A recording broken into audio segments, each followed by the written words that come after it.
आज हम आपको चिकन कचौरी बनाना सिखाएंगे। 1 कप उबली हुई चिकन, 2 प्याज, आधा चाय का चमचा नमक या हस्बे ज़रूरत, आधा चाय का चमचा पिसी काली मिर्च, आधा चाय का चमचा कुटी लाल मिर्च, आधा चाय का चमचा पिसी लाल मिर्च, आधा चाय का चमचा पिसा गरम मसाला, आधा चाय का चमचा पिसी दखनी मिर्च, 1 चाय का चमचा तेल। 8 से 10 मिनट पकाएं।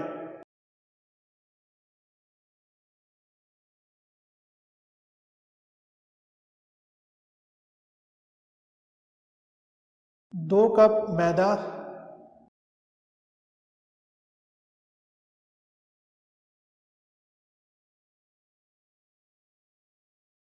आधा चाय का चमचा नमक या हस्बे ज़रूरत,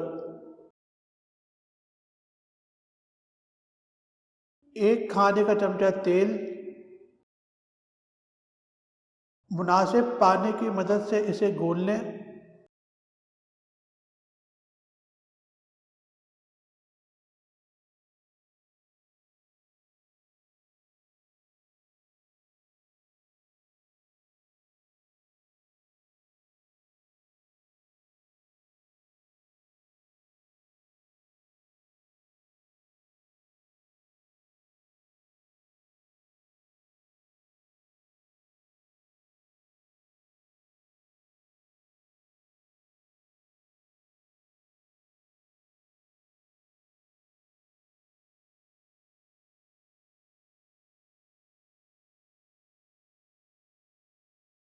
घी